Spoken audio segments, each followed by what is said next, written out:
Greetings, and salutations, YouTube. We're back here again doing some nerd news, and this is more on the cellular side to keep everybody apprised with what the news is going on. So please subscribe to the channel, hit like, and stay for the story. So the story today is about our supposedly fourth carrier that nobody really seems to know about right now, and that is Dish Wireless. So, to catch everybody up and kind of give people an idea about why this story is existing and the fact that EchoStar dodges a class action lawsuit over Dish's 5G troubles and why these troubles have been a very big trouble for the company. One of the biggest problems has been that, EchoStar, quote unquote, it used to be Dish before they became Dish Wireless. Long rabbit hole. But long and short of it was Dish jumped into the fray to become the nation's fourth carrier. During the T-Mobile and Sprint merger, Dish jumped up and said, "Hey, we'll take on some of these assets that you want T-Mobile to divest itself from." "Quote unquote" used to be Boost Mobile and some towers, so they can get the merger to go through. Now, Dish coming onto the scene, being overly ambitious, jumped out there and made some claims that, hey, they're going to come in and we're going to turn the industry around. We're going to be competitive. We're going to do everything under the sun to make these other three carriers pay for all their troubles. Well, didn't quite go down that way. And I've documented this over time, but this is just a new information that has come from Light Reading and Mike Dano being the author of this one. I've been kind of surprised, but not surprised about Dish's troubles, and this is another article that kind of shows that point.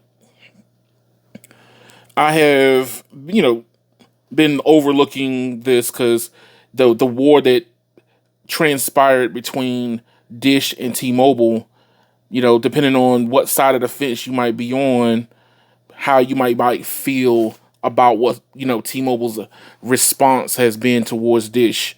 It's been kind of vitriol, kind of very hostile. And I have my reasons on thinking why about what had happened. A lot of people that report in this industry also have their reasons. I think that Dish made some deals before they went fully public and became a fourth carrier, quote unquote, and then kind of backtracked on it, which caused T-Mobile to lash out at them.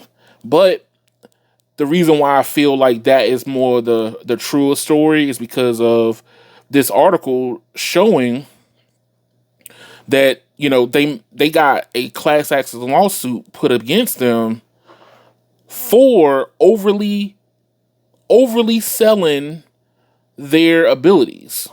Was let's see, the complaint alleged that Dish offered overstated company ambitions to sell 5G to enterprise customers.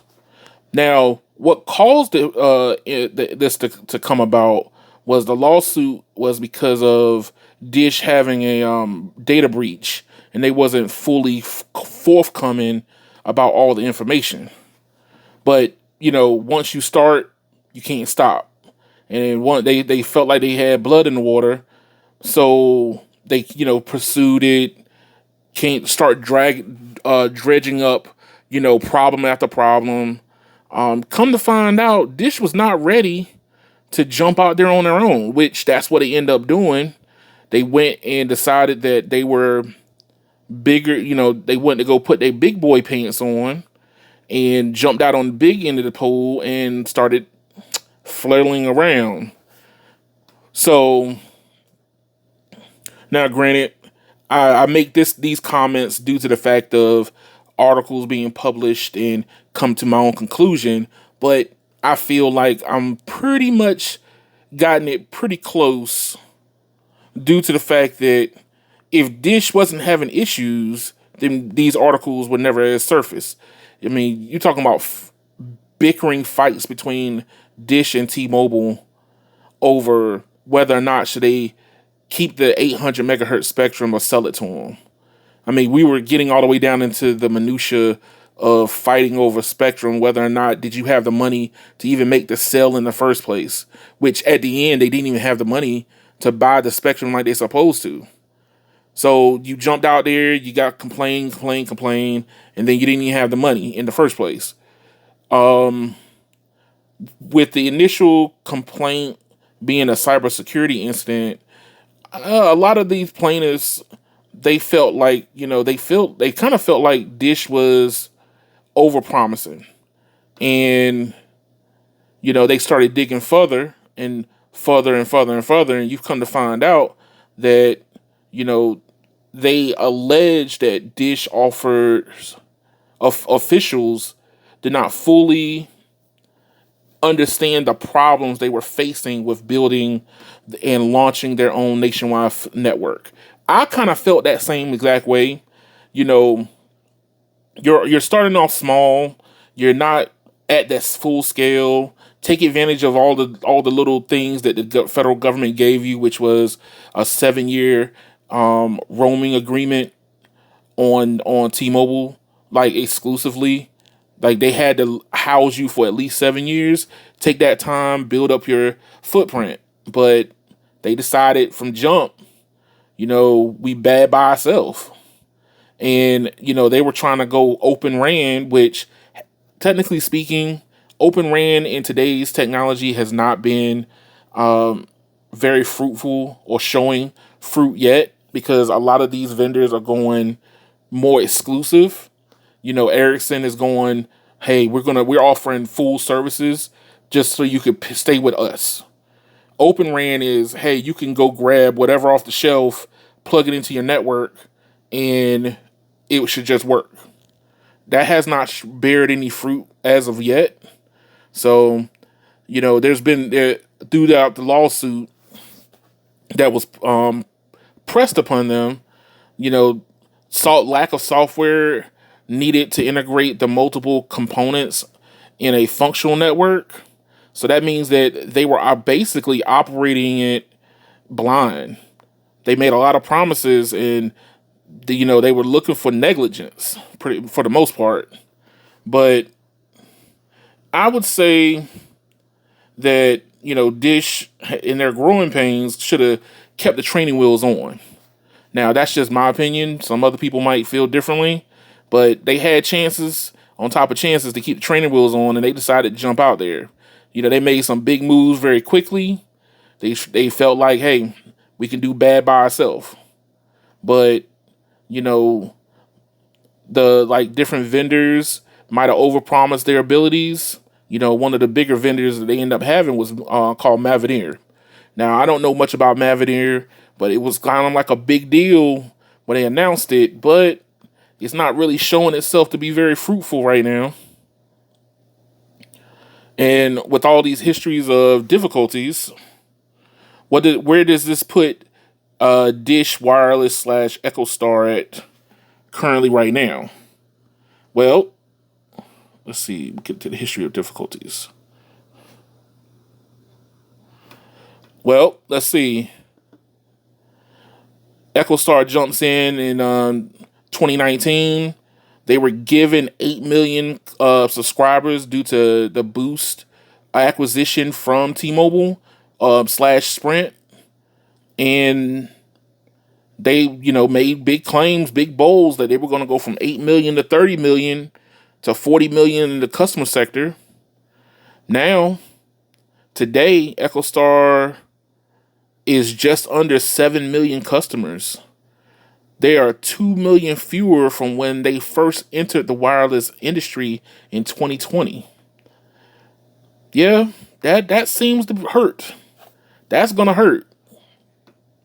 I know, if you're gonna run a business, you really have to do what they call do no harm. You don't want to go backwards in your venture.